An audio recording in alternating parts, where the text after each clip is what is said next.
Olá, meu nome é Alexandre Peruzio e esse é um comentário do livro de Jó. No livro de Jó, capítulo 32, versículo 3 e 2, diz: E acendeu-se a ira de Eliú, contra Jó se acendeu a sua ira, porque se justificava a si mesmo mais do que a Deus.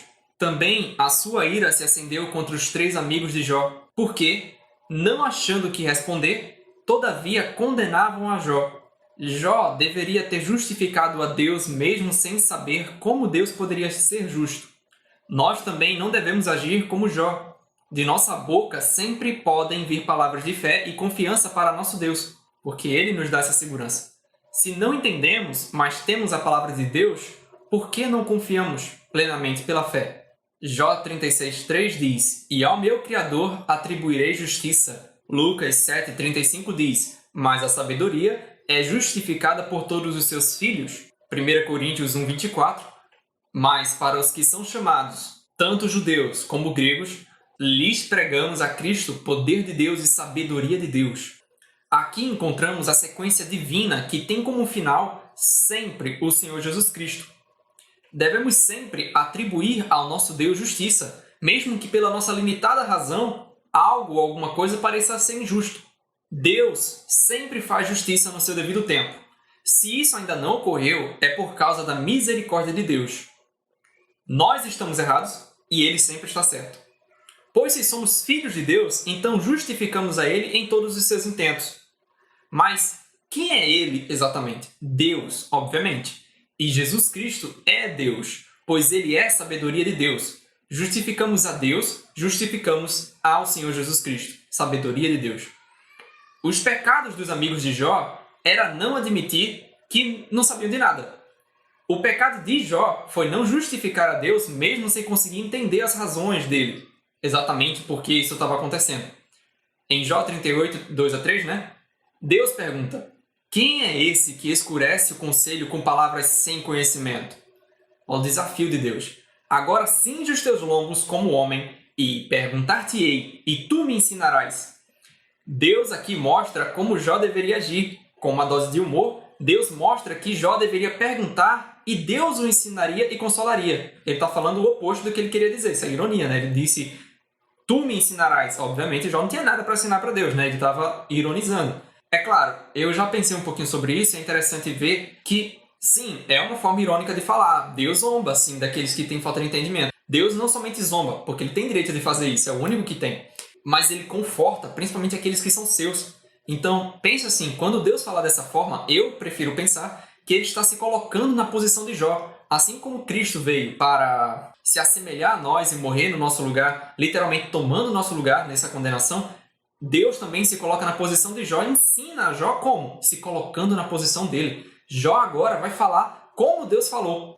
É literalmente imitando os passos do pai. Entende essa ideia? Claro que não era pai ainda naquela época, mas isso é outra história. Bem, Abel, ele soube do sacrifício que Deus tinha feito de um animal para cobrir a nudez de Adão e Eva.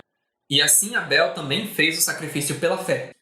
Assim também agora Jó vê o que Deus faz e vai imitá-lo. Isso é muito bonito, A gente deve olhar para a palavra de Deus, para o que Ele faz, e ali imitarmos a Ele, porque só nele que temos paz. Nós só estamos seguros em Cristo. Nunca que da nossa própria inteligência, nossa própria capacidade, nós vamos estar seguros, não. Agora é Jó que fala.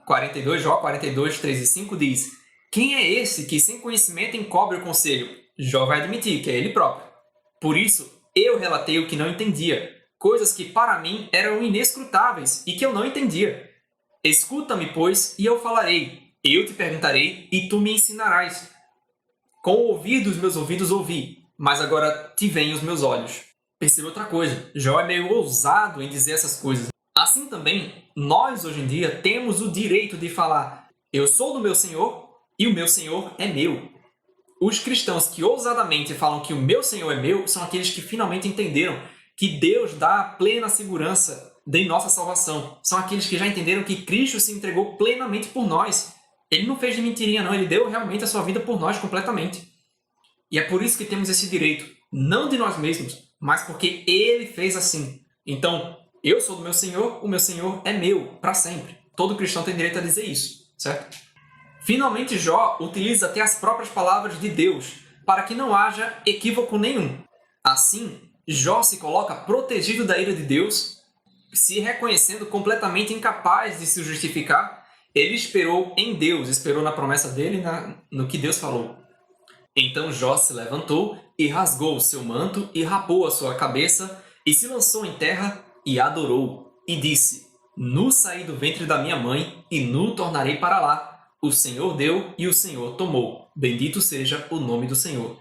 Isso foi depois dos filhos dele terem sido mortos, de tudo ter sido perdido, mas nada em Jó foi tocado. Quer dizer, ele não teve problema nenhum em si, mas nas coisas ao redor. Em tudo isso, Jó não pecou e não atribuiu a Deus falta alguma. Jó 1, de 20 a 22. Perceba que na primeira parte, Jó não atribuiu a Deus falta alguma, não é? Porém, na segunda parte, algo muda.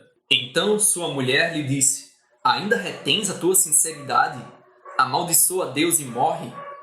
Porém, ele lhe disse: Como fala qualquer doida, falas tu? Receberemos o bem de Deus e não receberíamos o mal? Em tudo isso, não pecou Jó com os seus lábios. Porém, não tem dizendo aqui que Jó não atribuiu a Deus falta alguma. O que isso quer dizer? Quer dizer que Jó vai passar por uma aventura, um problema aqui grande, de reconhecer que Deus é Senhor e misericordioso em todas as circunstâncias, mesmo que você não entenda quem é você para discutir com Deus. Só entendemos isso pela fé, porque é literalmente dar um passo no escuro. Mas esse Senhor, esse Deus, é confiável sim. E não temos desculpas de dizer: mas é porque eu não vi, por isso não crio. Nem venha com essa. Cremos em cada loucura nesse mundo. Cremos em cada coisa que a gente nem faz ideia. Assim, não tem prova nenhuma, a gente crê, né? Então, não existe desculpa. Crê no Senhor Jesus e serás salvo, e terás paz, e terás comunhão. Todas essas promessas são perfeitas. Jó precisou dar um passo a mais de confiança em Deus. Mas no fim, Deus não mudou a opinião sobre ele. E disse o Senhor a Satanás: Observaste tu o meu servo Jó? Porém ninguém há na terra semelhante a ele, homem íntegro e reto, temente a Deus e que se desvia do mal. Perceba que Deus ainda fala mais sobre Jó, dizendo no final do livro: A minha ira se acendeu contra ti e contra os teus 2 amigos, porque não falastes de mim o que era reto. Está falando isso para um dos amigos de Jó. Por isso ele diz: Vocês não falaram como o meu servo Jó. Né? Deus deu uma dura em Jó? Disse sim, porque você não confiou em mim e tudo mais. Deus falou isso.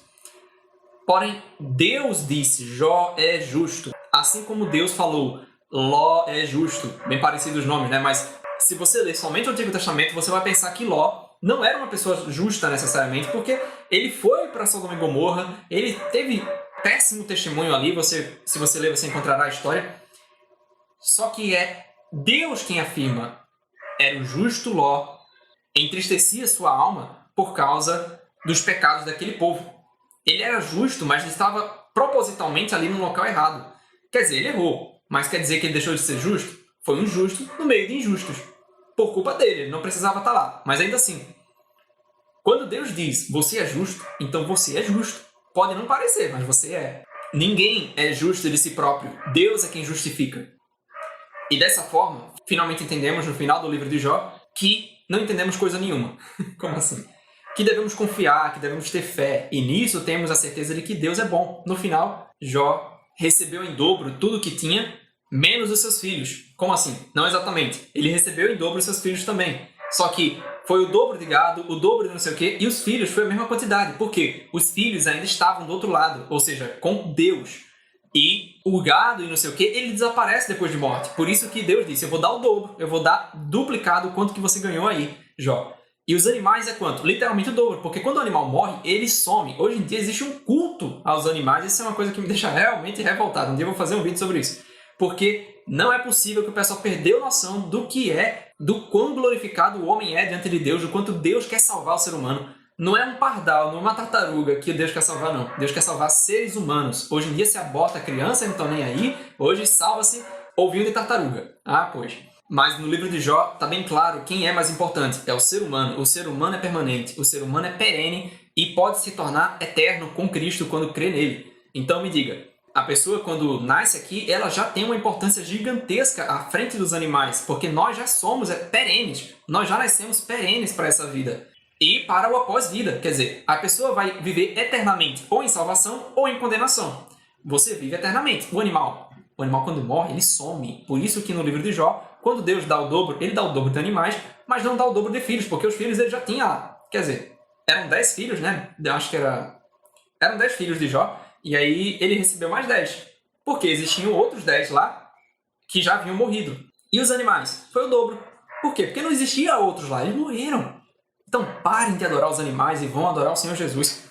Ai, ai, ai. Leiam a Bíblia e deem valor às coisas que Deus dá valor. Deus dá valor ao ser humano.